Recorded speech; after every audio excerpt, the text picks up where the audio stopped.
চলো শুরু করি, কথা বলে না। বরাবর এ হইলে আমাকে বলবা, বরাবর 4টা বাজলে আমাকে বলবা, ঠিক আছে? 4টা বাজে বরাবর শেষ করে দিব। 21 নম্বর পর্যন্ত আমরা লাস্ট করছি, রাইট? 22 নম্বর থেকে আজকে দেখি। যখন 2 কেজি এর একটি প্রমাণ ভর উপেক্ষণীয় ভরের একটি উলম্ব স্প্রিং এর সাথে সংযুক্ত হয় তখন তার পর্যায়কাল 3 সেকেন্ড। স্প্রিং ধ্রুবক কত বের করতে বলছে?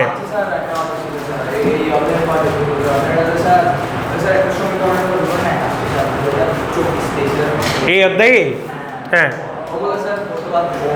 সমস্যা নেই, নিয়ে আসি দেখাই দিব, বুঝতে পারছো? কথা না বলে এদিকে তাকো সবাই। আমি খুব কম সময় ক্লাসটা নিব, কথা বলি না নিজেরা। 22 নম্বরটাতে খুব সবকিছু বলে দিছে, এই ঝুলানো ভরের মান বলে দিছে, পর্যায়কাল বলছে, স্প্রিং ধ্রুবক বের করতে বলছে। 22 নম্বর প্রবলেম একেবারে সহজ। আমাদেরকে কি বলছে? পর্যায়কাল যেহেতু দেওয়া আছে, স্প্রিং এর পর্যায়কালের যে সূত্রটা আছে √, কে বাই এম নাকি এম বাই কে? আমি নাকি উল্টা লিখতেছি? √, এম বাই কে ছিল না sir? Twice pi √, M by K না, এম বাই কে। তো বসিয়ে দাও। কে এর মান বের করতে চাইলে এখানে কি করতে হবে? K equal to T square, wait, 4 pi square M divided by T, এটা হবে। ওইখান থেকে তুমি ক্যালকুলেশন করে নিয়ে আসো, তাহলে হবে 4 পাই স্কোয়ার এম এর মান কয় কেজি বলছো স্যার? 2 কেজি ভরের একটি বস্তু, 2 কেজি, আর পর্যায়কাল আমাদের হচ্ছে 3 সেকেন্ড। 3 বসে দিব, সবাই করে ফেলো ঝটপট। এটা আসবে 8 পাই স্কোয়ার বাই 3। আনসার কত আসে বলো দেখি স্যার? 8 পাই স্কোয়ার বাই 3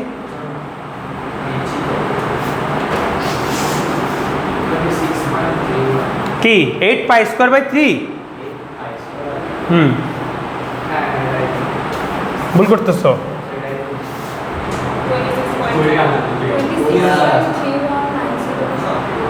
আচ্ছা, আমি কি সূত্রটি শিখবো আছি? হ্যাঁ ঠিকই তো বসেছি। এম এর মান 2 কেজি,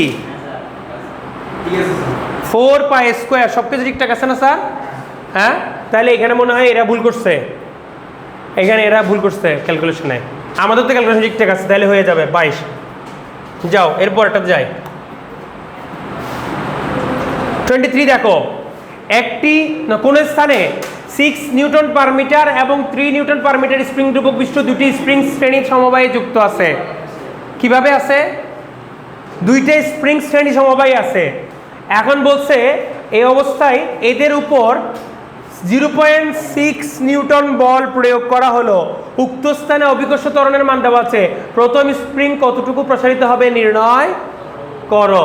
প্রথম স্প্রিং কতটুকু প্রসারিত হবে নির্ণয় করতে বলছে। এটা প্রশ্নটা দেখলে খুব কঠিন মনে হচ্ছে, বুঝি নাই? হ্যাঁ করে ফেলা যাবে, কিন্তু এখানে কে কোনটা ইউজ করব? দেখো শ্রেণীতে আছে না কি? আরে কে তো বলে দিছে দুইটা স্প্রিং এর কে বলে দিছে না? আরেকটা স্প্রিং এইখানে যদি এবার আমরা স্যার এখানে যদি এবার আমরা একটা ভর চাপায় রাখি, এই ভরটা দুইটা স্প্রিং এর উপরে পড়তেছে না? এই স্প্রিং এর উপরে ভরটা পড়ছে, এই স্প্রিং এর উপরে ভরটা পড়ছে না? ধরো যেহেতু আমাদের এই সবুজ স্প্রিংটা বা হলুদ স্প্রিংটার ভরটা নগণ্য, ঠিক আছে?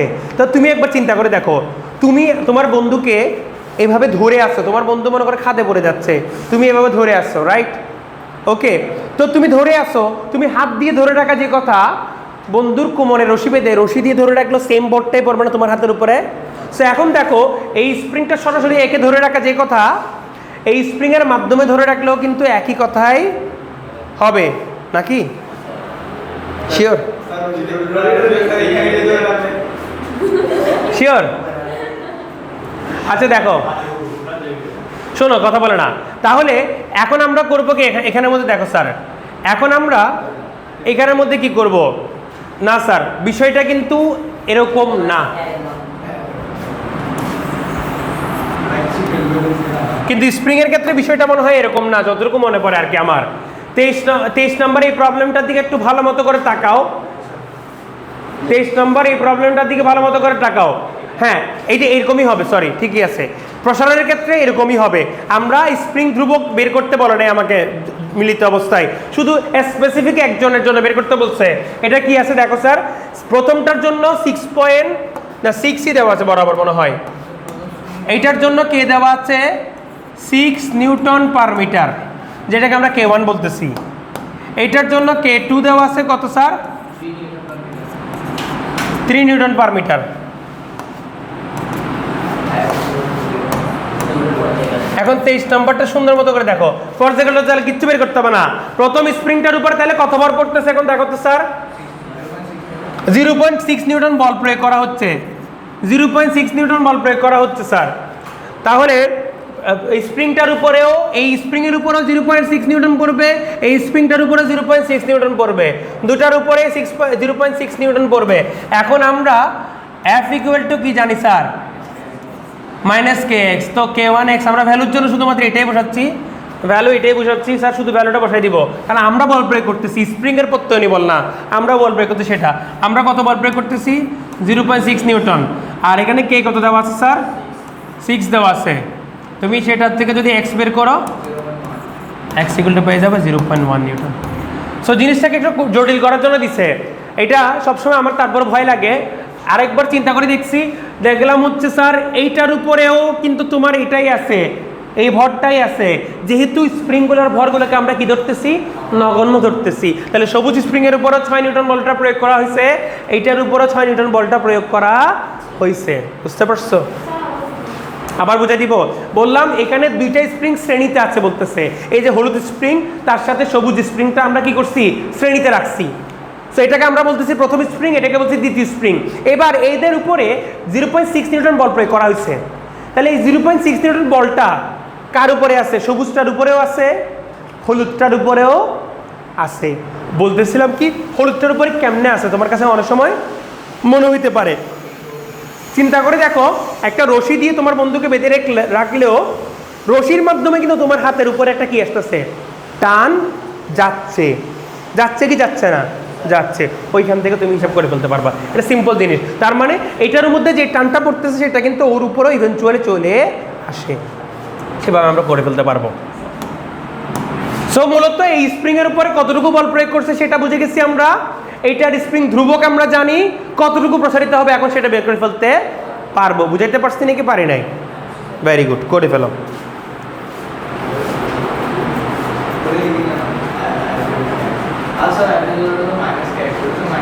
ও F ইকুয়াল টু -kx এটার কথা বলতেছো sir? F equal to -kx হচ্ছে প্রত্যয়নী বলের জন্য, মানে স্প্রিং এর নিজের বলের জন্য। আর আমরা বাইরে থেকে যেটা বল দিচ্ছি তখন F ইকুয়াল টু kx। আমরা এখানে কোন বলটা প্রয়োগ করছি, বাহ্যিক বলটা, বাহ্যিক বলের জন্য প্লাস। প্রত্যয়নী বল, স্প্রিং নিজে নিজে একটা বল প্রয়োগ করতেছে উল্টা দিকে, ওটার জন্য মাইনাস। ক্লিয়ার? এগুলোতে ক্লিয়ার থাকবা। 24 নম্বরে যাও স্যার। 24 নম্বর প্রবলেমটা দেখো, বুঝি নাই? হ্যাঁ 3 নম্বরের ম্যাথ আসছে এটা। হ্যাঁ একেবারে সহজ তো, প্রশ্নটা বুঝতে জাস্ট কঠিন লাগতেছে। মনে করছে পোলাপাইন যে এক্সট্রা স্প্রিং লাগাতে কি কোনো কিছু হয়েছে কিনা, আসলে হ্যাঁ আসছে, 21 সালে আসছে। এটা আসছে তুমি সলিউশন থেকে বলতেছো, প্রশ্ন থেকে তুমি বলতা যে এক্সট্রা স্প্রিং লাগাইছে কি হবে। 21 সাল পোলাপাইন এটা আনসার করে নাই। হ্যাঁ দিছি তো, করাবো বললাম না, করাই দিবি, সবগুলো তো শীতে আছেই, শীতে আছে। 23 হয়েছে, কথা বলে না স্যার, তাড়াতাড়ি শেষ করবো আজকে। ওকে, পরের ইয়েতে যাচ্ছি আমরা স্যার, পরের স্লাইডে যাচ্ছি আমরা। 24 নম্বর আসো স্যার। 24 নম্বরে কি বলতেছে দেখো, 5L দৈর্ঘ্যের দুলকের সাথে L এর পরিবর্তে L/2 ব্যাসার্ধের একটি বব ঝুলিয়ে দেওয়া হলো। L এর সাথে পরবর্তী, হ্যাঁ ববই হবে এটা, বব। দুলকের সর্বোচ্চ বেগের পরিবর্তন নির্ণয় করো। দেখো স্যার, আমাদের এখানে দুলক যদি আমরা আঁকি, দুলকের মধ্যে সামনে একটা গোলক আকৃতির কিছু থাকে, গোলক তো চিনো, সলিড গোলক, এটাকে আমরা বলি বব। বুঝি নাই? আকৃতিটা গোলক আকৃতির, আর এই জিনিসটার নাম হচ্ছে বব। এটা কি করে? দোলককে কি করে, এই জিনিসটা দোলককে আমার কি করে, একটা ওয়েট দে, ভর দে। ঠিক আছে স্যার? তাহলে আমরা কথা বলে না, আমরা এখানের মধ্যে এটা কার্যকরী দৈর্ঘ্য কত পাচ্ছি? এখানে দৈর্ঘ্য যেহেতু বলে দিচ্ছে 5L দৈর্ঘ্যের দোলক, 5L দৈর্ঘ্যের দোলক যদি বলে, তার মানে এই টোটালটা 5L, টোটালটা 5L, মানে এটাকে আমি একটু এঁকে দেখাই তোমাদেরকে, ভালো মতো চিন্তা করে দেখো, আমি যেন জিনিসটা বুঝাতে পারি সেভাবে করে আঁকি। এই দৈর্ঘ্যটা প্লাস এই দৈর্ঘ্যটা, দোলকের কার্যকর দৈর্ঘ্য যেটা আমার এখানে বলা হচ্ছে, দোলকের 5L দৈর্ঘ্যের দোলক, এটা হচ্ছে দোলকের কার্যকর দৈর্ঘ্য। দোলকের কার্যকর দৈর্ঘ্য সবসময় এই যে স্মল এল আর এই যে আর, এই দুইটা মিলাই মিশাই হয়। তো দোলকের কার্যকর দৈর্ঘ্য বলি আমরা হচ্ছে কি ভর কেন্দ্রের সাথে দূরত্ব, দ্যাট ইজ ক্যাপিটাল এল। তাহলে এখানে বলা যায় capital L equal to small L plus R. এখানে এটার মান কত বলে দিছে স্যার? এটার মানই বলে দিছে কত? 5L। এখন এরপরের লাইনের অংশে কি বলছে দেখো, দোলকের সাথে এল এর পরিবর্তে L/2 ব্যাসার্ধের বব, ব্যাসের বব নাকি স্যার? L/2 ব্যাসের বব। তাহলে এইটা এখানে আমাদের আসলে ব্যাস ছিল আগে কত? L। ব্যাস যদি আমাদের L হয়, ব্যাস যদি আমাদের L হয়, তাহলে এইটুকু অংশটা আমাদের কি? L/2, ব্যাসার্ধ আমাদের L/2। আর পুরা তারটা যদি 5L হয়, পুরোটা যদি 5L হয়, সেইখান থেকে L/2 বাদ দিলে স্মল এল পেয়ে যাব না আমরা? আরে আগেরটা কন্ডিশন চিন্তা, আগে ব্যাস কত ছিল? L। আগে ব্যাস কত ছিল? L। তাহলে আগে ব্যাস থেকে আমরা তারের দৈর্ঘ্য বের করে নিয়ে আসি, তার শুধু তারটার দৈর্ঘ্য বের করে নিয়ে আসি। তারটার দৈর্ঘ্য আমার কত আসে তাহলে? 5L minus L/2, 5L minus, কারণ ব্যাসার্ধটা আমাকে কি করতে হবে? বিয়োগ করে দিলে আমরা স্মল এল পেয়ে যাব। তাহলে 5L হচ্ছে আমার টোটাল দৈর্ঘ্য, সেইখান থেকে আমি L/2 বিয়োগ করে দিছি, পেয়ে গেলাম কি? স্মল এল। তাহলে সুতরাং স্মল এল আমরা কত পেলাম? 9L/2 পেলাম স্যার। তাহলে এইটা আমাদের হয়ে গেছে। এখন আগে আমাদের কি বের করতে হবে? আমাকে এগুলা কিসের মধ্যে পার্থক্য? সর্বোচ্চ বেগের পরিবর্তন। সর্বোচ্চ বেগটা আমরা বের করতে চাইলে আমাদের কি কি লাগে স্যার? টি লাগে স্যার।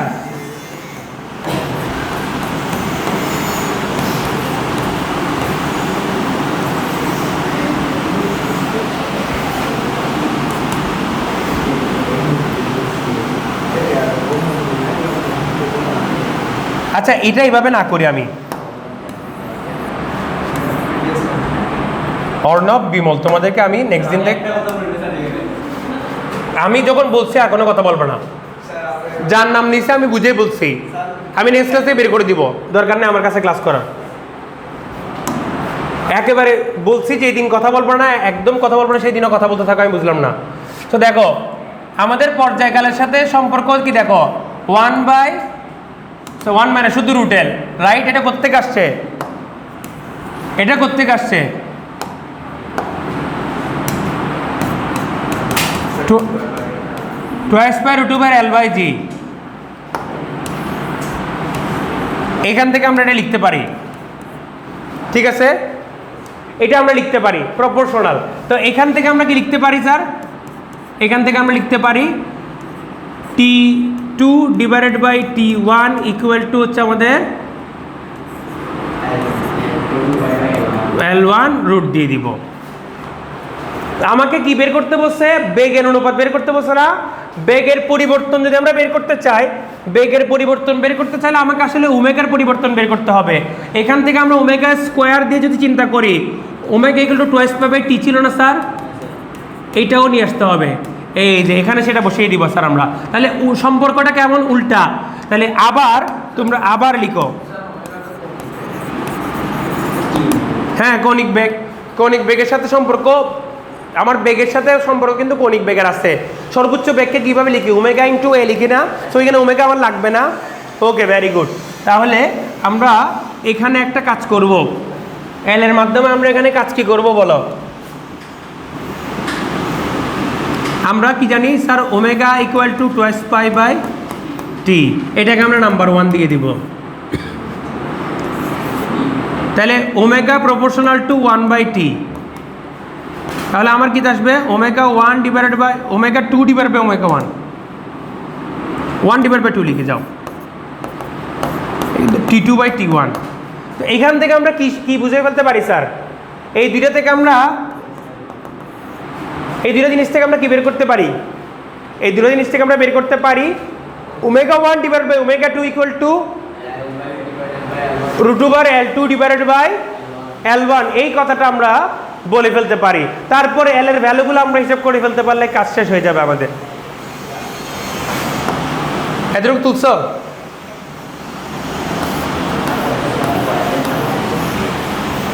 তাহলে আমরা কি করব? Omega 1 divided by omega 2 equal কি লিখতে পারি? এই দেখো ওমেগা 1 ডিভাইডেড বাই ওমেগা 2 ইকুয়ালটা আমরা লিখতে পারি L2 divided by L1।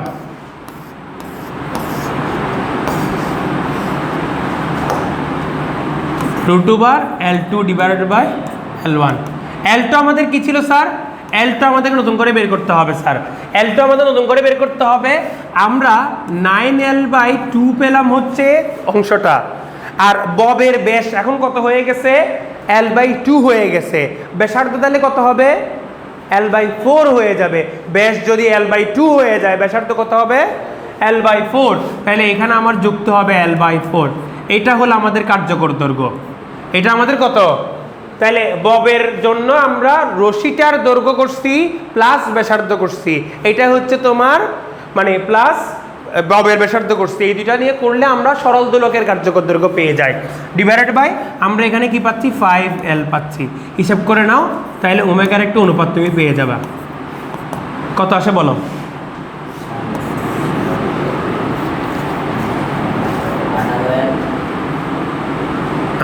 L না 18 না 19 L/4 না স্যার, ইন্টু 1/5L রাখি স্যার। তাহলে 19/20 আর কি সহজ কথা হচ্ছে 19/20 আসবে √।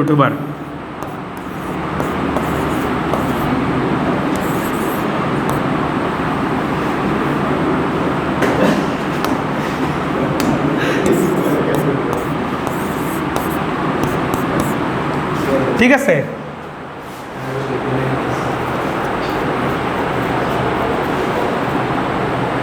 তো এখন দেখো স্যার, দুলকের সবকিছু হয়ে গেছে স্যার। আমাদের সর্বোচ্চ বেগ কি হয়? ওমেগা এ হয়, সর্বোচ্চ বেগ হয় ওমেগা এ। আমাদের এখানে বিস্তারের কি হবে বলো দেখি স্যার? বিস্তার ধরো আমাদের সেম আছে, হ্যাঁ বিস্তার আমাদের সেম থাকবে। দৈর্ঘ্য যদি কম বেশি হয়ে যায় বিস্তার সেম থাকবে না। তাহলে বিস্তার কিসের উপর নির্ভর করবে? বিস্তার আমাদেরকে তো কিছু বলে দেওয়া নাই। দৈর্ঘ্যের উপরে কি আমাদের বিস্তার চেঞ্জ হয়ে যাবে? বিস্তারের কথা কিন্তু বলে নাই। তার মানে একটি দুলকের সর্বোচ্চ গতিবেগে পরিবর্তন কি হবে, কিভাবে কৌণিক বিস্তার কেমন হচ্ছে সেটা যেহেতু বলে দেওয়া নাই স্যার, আমরা মোটামুটি বিস্তার সেম ধরনেরই করি। আমাদেরকে যেহেতু প্রশ্নটা আংশিক দেওয়া আছে এটুকুই করতে হবে। তাহলে আমরা এখান থেকে কি বলে দিতে পারি? Vmax1 ডিভাইডেড বাই Vmax2 লিখতে পারবো না স্যার? লিখতে পারবো? পারবো, নিশ্চয় পারবো।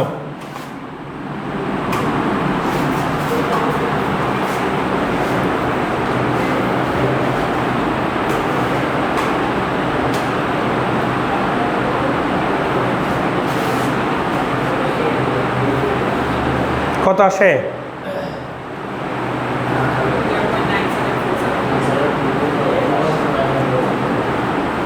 0.972747 9747 আসছে না? কিন্তু ওরা কমবে কেন বলতেছে? এটা তো বাড়বে যে না। আমরা উল্টে দিলে কত হয়? সরি উল্টে দাও না, এটাকে উল্টে দাও, নতুন করে ভি ম্যাক্সটা তো নতুন করে তো ভি ম্যাক্স এটা হবে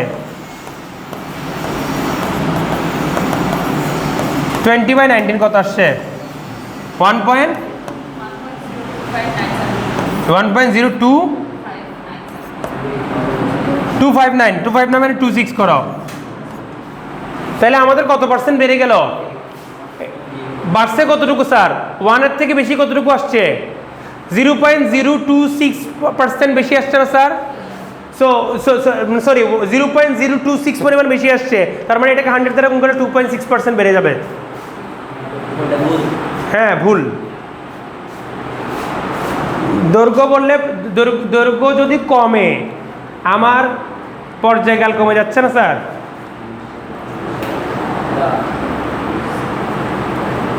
নাকি ভুল করতেছি আমি কোনো এক জায়গায়? আমার মনে হয় বিস্তার সমান কৌণিক বিস্তার সেম থাকবে। ওয়েট রাখো, এখানে একটা কথা আছে, এটা এতটুকু রাখো, এখানে আরেকটা কথা আছে আমি বুঝছি, ওরা হচ্ছে কৌণিক বিস্তার সেম ধরে করতে হবে। শোনো স্যার, একটু আমাদের মূল বেসিক অংশে চলে যেতে হবে। কৌণিক বিস্তার যদি সেম রাখি, আমাদের এই যে দুই পাশের বিস্তার, এই বিস্তারটা নির্ভর করতেছে কিসের উপর, দৈর্ঘ্যের উপর নির্ভর করতেছে না? এটাকে আমরা বলতে সাইন থিটা, সাইন থিটা যদি সেম রাখতে হয় তাহলে আমার অনুপাতটা সেম থাকবে না, দৈর্ঘ্যের সাথে বিস্তারের অনুপাতটা সেম থাকবে না। সাইন থিটা যদি সেম থাকতে হয়, কৌণিক বিস্তার যদি আমি সেম রাখতে হয়, কৌণিক বিস্তার যদি সেম রেখে আমি দুলটটাকে দুলতে দিই, তাহলে আমার সাইন থিটা সেম থাকবে। সাইন থিটা মানে লম্ব বাই অতিভুজ, অতিভুজটা আমাদের এল, আর ওই লম্ব মানে এদিকে যে লম্বটা আছে, বুঝি নাই? না না, এদিকে সাইডে কি আসবে,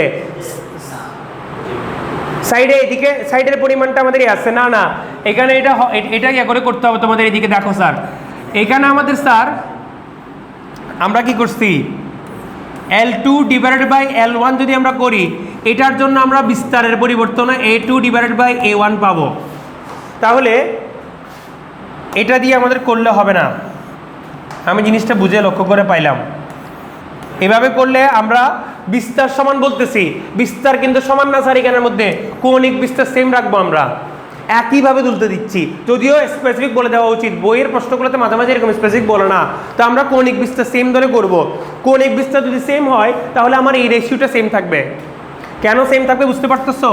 কৌণিক বিস্তার আমরা যে এই থিটাটা সেম রাখতেছি, থিটা সেম রাখার জন্য আমাকে কি এই লম্ব আর এই অতিভুজ, লম্ব আর অতিভুজটাকে আমার কি রাখতে হবে, সবসময় কি রাখতে হবে, সেম রাখতে হবে, মানে একই অনুপাতে রাখতে হবে। সাইন থিটাটা সেম থাকতে হবে, থিটাটা সেম থাকতে হবে। তাহলে এটা থেকে আমরা যদি করি, এটা থেকে আমরা এ এর একটা অনুপাত পেয়ে যাব। সুতরাং আমরা কি পেয়ে গেছি, সুতরাং আমরা পেয়ে গেছি হচ্ছে Vmax2 divided by Vmax1। Vmax2 divided by Vmax1 হচ্ছে তোমার ω2A2 ডিভাইডেড বাই ω1 A1। এটা উল্টে দিলে এখানে আমাদের থাকে 20/19। এটা আমরা যদি করে দিই, L2/L1 কত ছিল, L2/L1 হচ্ছে আমাদের 19/20 হবে, রুট হবে না এখানে, এখানে হবে সরাসরি 19/20। আলটিমেটলি স্যার আমাদের কি আসে, √19/20 আসে, কমবে, ঠিকই আছে স্যার, এভাবে করে ফেলো। একটু আরেকবার বুঝাই দিই তোমাদেরকে, আমি একটু আরেকবার বুঝাই দিই। আমরা টোটাল শুরু থেকে যখন অঙ্কটা করতেছিলাম, এখানে দেখো স্যার আমাদের পর্যায়কালের জন্য দৈর্ঘ্যটা চেঞ্জ হয়ে যাচ্ছে, তাই পর্যায়কাল চেঞ্জ হয়েছে। পর্যায়কাল চেঞ্জ হলে আমরা জানি কি ওমেগাও চেঞ্জ হয়ে যাবে। কত অনুপাতে চেঞ্জ হবে স্যার, ব্যস্তানুপাতিকভাবে চেঞ্জ হয়ে যাবে। ব্যস্তানুপাতিকভাবে চেঞ্জ করে আমরা এখান থেকে ওমেগার সাথে এল এর সম্পর্কটা নিয়ে আসছি। ওমেগার সাথে এল এর সম্পর্কটা বের করে ওমেগার রেশিওটা বের করে ফেলছি, অনুপাতটা বের করে ফেলছি, একটা কাজ হয়ে গেছে। এখন Vmax হিসাব করার জন্য আমার আরেকটা লাগবে হচ্ছে তোমার বিস্তারের অনুপাত। বিস্তার এখানে আমার সেম আছে কিনা কিচ্ছু বলে দেওয়া নাই, জাস্ট বদলায় দুলতে দিছে, বলছে দুলতে দিলে আমরা মনে মনে ধরে নিব কৌণিক বিস্তার সেম রাখছে। কি সেম রাখছে? কৌণিক বিস্তার। আর কৌণিক বিস্তার মানে কি একটা কোণ না স্যার? কোণ যদি সেম রাখতে হয়, কোণের যে সাইন অনুপাত কজ অনুপাত এগুলো সেম থাকবে না। সো সাইন অনুপাত যদি কোণের সেম থাকে তাহলে আমরা বলতে পারি যে এটা অতিভুজ এবং বিস্তার। অতিভুজ মানে হচ্ছে আমাদের দোলকের কার্যকর দৈর্ঘ্য আর বিস্তার হচ্ছে আমাদের এ, এইগুলো আমাদের কি থাকবে, সেম সেম অনুপাতে থাকবে। তাহলে সেম সেম অনুপাত থাকলে সমানুপাতিক করে দিছি, করে দিয়ে এখান থেকে আমরা তাহলে এ এর রেশিও পেয়ে গেছি, ওমেগার রেশিও পাইছি, এ এর রেশিও পাইছি। ওমেগার রেশিও এটা ছিল ওমেগা 2/ওমেগা 1, যদি আমরা এখানে চিন্তা করি ওমেগা 2/ওমেগা 1 = 20/19 না স্যার, এটা এখানে বসিয়ে দিলাম। A2/A1 এর ভ্যালুটা 19/20, এটা এখানে পাইছি, দেখো খেয়াল করে বসিয়ে যদি দিই আমরা 19/20 চলে আসবে, তাহলে দ্যাট ইজ আওয়ার 97% আসবে। সো ওই মানে 0.97 সামথিং কিছু একটা আসবে, তার মানে এটা 1 থেকে কত কমে গেছে, 2.26 বা 2.26 বা কিছু একটা আসবে, 2526 এরকম কিছু একটা আসবে। ওটাই অ্যান্সার, বসাই দাও। ভেরি গুড, এরপরে চলে যাও স্যার 25 নম্বরটা দেখো স্যার। 25 নম্বরটা কি বলছে, একটি বস্তুকণা তার দোলন সীমার শেষ প্রান্ত হতে দোলন শুরু করে 0.1 বিস্তার এবং 1 হার্জ কম্পাঙ্কযুক্ত সরল চন্দ্রিত গতিতে গতিসম্পন্ন হয়। 4.5 সেকেন্ড পর কণাটির সরণ কত হবে? সরণ বের করতে বলছে, বিস্তার বলে দেওয়া আছে, কম্পাঙ্ক বলে দেওয়া আছে, তোমরা বের করতে পারবা। কম্পাঙ্ক এগুলো আমি আগে করাইছি এই প্রবলেমগুলা, আদি দশা বলে দিছে, সবকিছু বলে দেওয়া আছে তোমাদেরকে। সূত্রে বসিয়ে দিলেই তুমি সরণ বের করে ফেলতে পারবা, সরণের সূত্রে বসাইলেই। 26 নম্বরে চলে যাও। সরণের সূত্র মনে আছে তোমাদের, x = a sin omega t plus delta, ওইখানে মান বসিয়ে দিবা। 26 নম্বরে দেখো স্যার, এটা খুবই ইম্পর্টেন্ট। 2 কেজি ভরের একটি বস্তু 20 সেন্টিমিটার বিস্তার নিয়ে একটা ব্যবকলনীয় সমীকরণ দিয়ে দিচ্ছে, ঠিক না স্যার? আমরা এই ব্যবকলনীয় সমীকরণটা করছিলাম, মনে আছে? এটা কিভাবে করছিলাম, dx² dt² প্লাস ওমেগা² x = 0 পড়ছিলাম না স্যার? তো এরকম ফাংশনটার সাথে কিছুটা মিল খাচ্ছে এই সমীকরণটা। তো বলছে কম্পন শুরুর 2 সেকেন্ড পরে গতিশক্তি k এবং 2.5 সেকেন্ড পর গতিশক্তি k2 হয়, বস্তুটির কম্পাঙ্ক নির্ণয় করো। তাহলে সৃজনশীল আসছে, সিলেট বোর্ড 2024 সালে আসছে এটা। 26 নম্বর প্রবলেমটা আমরা এখানের মধ্যে দেখব। খুবই সিম্পল একটা প্রবলেম। এখানে আমার সব কিছু বলে দেওয়া আছে, ভর দেওয়া আছে। ভর কতটুকু দেওয়া আছে স্যার? 2 কেজি দেওয়া আছে ভর। আর কি দিয়ে দিচ্ছে বলো তো দেখি? বিস্তার দেওয়া আছে স্যার, বিস্তার কত? 20 সেন্টিমিটার। 20 সেন্টিমিটার মানে 0.2 মিটার। আর কি কম্পাঙ্ক, কম্পন শুরু 2 সেকেন্ড পর গতিশক্তি আর আছে, এগুলো আমাকে বের করতে হবে মনে কিছু একটা। বস্তুটির এটা ঘ নম্বরে আসছে হয়তো বা, এটা ঘ নম্বরের প্রশ্ন। ঘ নম্বরে হয়তো বা এই ইনফরমেশনগুলো লাগবে। আমার এখানে একটা সমীকরণ বলে দিয়ে কম্পাঙ্ক বের করতে বলছে। কম্পাঙ্কের জন্য আমাকে এখানে সমীকরণ দেওয়া আছে, কি দেওয়া আছে দেখো স্যার, 5d² x dt²। এগুলো বেসিক্যালি ভর্তি পরীক্ষায় এমসিকিউতে বেশি আসে। এবং দিয়ে এটা লিখো। এটাকে একটু আমরা কি করবো জানো, এই ধরনের ফিগারে এখানে কোনো আমাদের শখ ছিল না, মনে আছে সমীকরণটা? একটু নোট খাতা উল্টে তোমরা চাইলে দেখতে পারো যে এখানে কোনো শখ ছিল না। তাহলে এই পুরো সমীকরণটাকে 5 দিয়ে ভাগ করে ফেলবো। এই পুরো সমীকরণটাকে 5 দিয়ে ভাগ করে ফেলবো। 5 দিয়ে যদি ভাগ করি, এখানে কত হবে স্যার?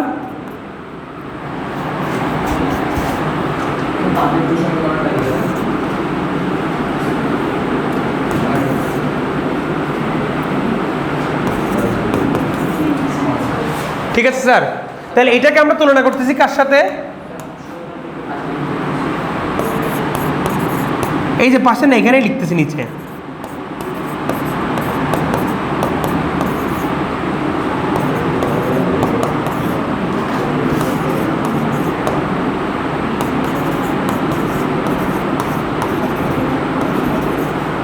তুলনা করে পাই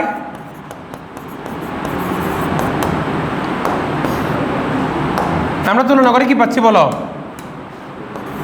ওমেগা স্কোয়ার ইকুয়াল টু 125 পাওয়া যায় না স্যার? এইখান থেকে কি লেখা যায়? ওমেগা স্কোয়ার ইকুয়াল টু যদি 125 হয়, তাহলে ওমেগার ভ্যালু কত স্যার? 25 স্কোয়ার না স্যার? নাকি ভুল করতেছি? 125কে রুট করলে কি আসে? 125কে রুট করো, 5√5 আসবে, সরি। তো এইখান থেকে তুমি কম্পাঙ্ক বের করবা। তাহলে সুতরাং কম্পাঙ্ক f = কি আসবে? 5√5, এটাকে ভাঙবো আমরা কি দিয়ে? 2π দিয়ে। করলে কম্পাঙ্ক পেয়ে যাবা। কত আসছে বলো?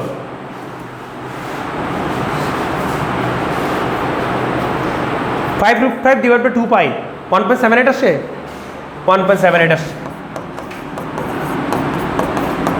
নাইস। বুঝছো আমার কথা নাকি বুঝো নাই? Very good. একেবারে সহজ না স্যার প্রশ্নটা? আমাদের কাছে আর পরে আছে লাস্টের দুইটা অঙ্ক, একেবারে শেষের অঙ্কটা করব। সমীকরণটা আবার বুঝে দিব। এটা তোমাদেরকে আমি দেখাইছিলাম যে পর্যায়বৃত্ত সরল চন্দ্রিত স্পন্দন গতির ব্যবকলন সমীকরণ হচ্ছে এটা আমাকে দেওয়া আছে এভাবে। সো এখানে এই সমীকরণটাকে আমাদের আদর্শ সমীকরণের সাথে যদি তুলনা করি, ওমেগা স্কোয়ার ইকুয়াল টু কি পাওয়া যায়? 125 পাওয়া যায়। এটা করার সময় কি করতে হবে? এই যে স্যার 5টা আছে এটা দিয়ে ভাগ করে ফেলতে হবে, কারণ আমার মূল সমীকরণ এখানে কোনো সহগ ছিল না। মূল সমীকরণে যেহেতু এখানে কোনো সহগ ছিল না, এখানে সহগ থাকলে সেটা দিয়ে আগে ভাগ করে ফেলতে হবে। ভাগ করে এই ফর্মে নিয়ে আসছি, আনার পর তুলনা করছি, ওমেগা বের করছি, কাজ হয়ে গেছে। ক্লিয়ার?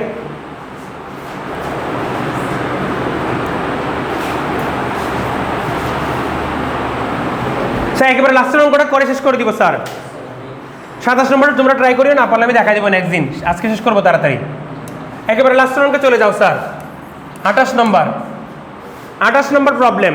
পৃথিবী পৃষ্ঠে একটি সরল দোলকের গতি সমীকরণ দেওয়া আছে। দোলকটি সরল দোলকের গতি সমীকরণটা কি দেওয়া আছে একটু দেখো স্যার। x = 8 sin πt + π/4। এখন বলছে দোলকটি বিনা বাধে দুলছে, 3 সেকেন্ড পর দোলকটির ত্বরণ নির্ণয় করো। 3 সেকেন্ড পর ত্বরণ বের করতে বলছে। এখান থেকে ত্বরণের সমীকরণ তোমরা বের করতে পারবা কি পারবা না? এখান থেকে ত্বরণ যদি বের করতে চাও 3 সেকেন্ড পরে, আমরা যদি ত্বরণ বের করতে 3 সেকেন্ড পর সরণ বের করো। তুমি একটা কাজ করো, 3 সেকেন্ড পর সরণ, 3 সেকেন্ড পর সরণ x3 = কি হবে দেখো। x3 = হবে তোমার 8 sin π × 3 + π/4। এখানে তোমরা রেডিয়ান এককে বসাবা। ক্যালকুলেটরকে রেডিয়ান মোডে নিয়ে গিয়ে এটা ক্যালকুলেট করবা। ক্যালকুলেটরকে রেডিয়ান মোডে নিয়ে গিয়ে এটা ক্যালকুলেট করবা। এখানে তোমাদের কি আসতেছে? 3 4 12 1 13 13 π/4 সাইন, সরি সাইন কোথায় লিখতেছি, এটা চলে আসবে। সুতরাং 3 সেকেন্ড পর ত্বরণ,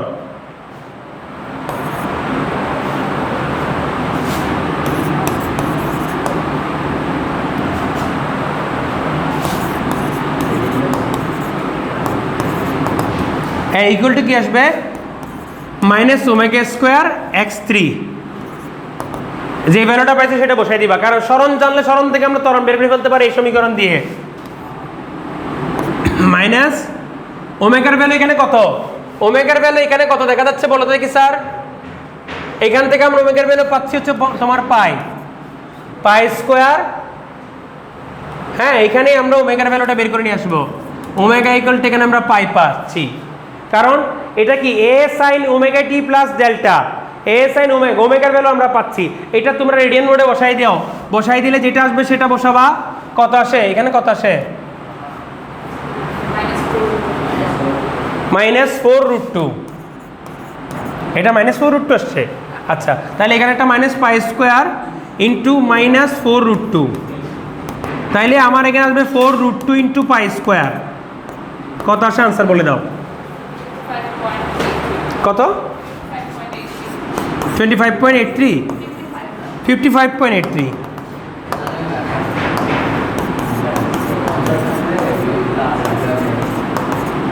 শোনো, তোমরা চাইলে আরেকভাবে করতে পারো এই প্রবলেমটাকে।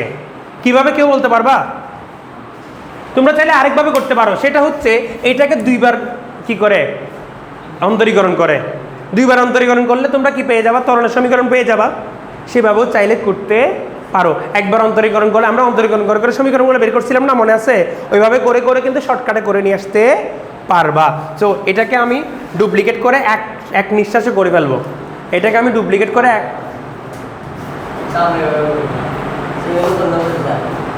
হবে, তোমরা করো, সমস্যা নেই। আমি এখানে জিনিসটা দেখাচ্ছি শুধুমাত্র তোমাদের সুবিধার জন্য। মন চাইলে যেভাবে পারো সেভাবে করে ফেলবা।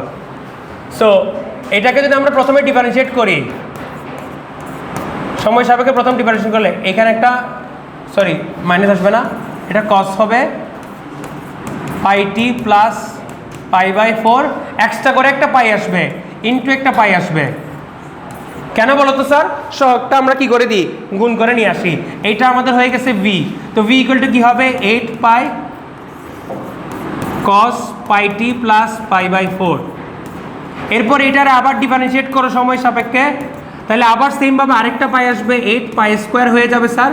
এটা হবে স্যার সাইন, মাইনাস আসবে একটা minus sine pi T plus পাই/4। So পরের লাইনে সুতরাং এ ইকুয়াল টু এটা পেয়ে গেলাম 8 pi square sine pi T plus pi. এখন তুমি টি ইকুয়াল টু 3 হলে A equal to 8 pi square sine 3t plus pi পাবা। মান বসিয়ে দিলে মাইনাস 8 পাই স্কোয়ার সাইন কি পাবা? 13 পাই ডিভাইডেড বাই 4 পেয়ে যাবা। এটা দিলে আনসার চলে আসবে। তাহলে স্যার মোটামুটি আমরা কম বেশি জিনিসটা করতে পারছি কি পারি নাই? সেই ধরনের প্রবলেম আসলে আগের স্লাইডে স্যার এভাবে করছি, আর এখানে এইভাবে করছি। আচ্ছা, এখানে কি আমি কোনো জায়গায় ভুল করছি ক্যালকুলেশন করার সময় তাড়াহুড়াতে? কোথায় ভুল আসছে? না ভুল আসে নাই স্যার, বসিয়ে দিলে হয়ে যাবে। ভুল আসে নাই, বসালে হয়ে যাবে। ঠিক আছে স্যার, আজকে এই পর্যন্ত থাকা। আল্লাহ হাফেজ।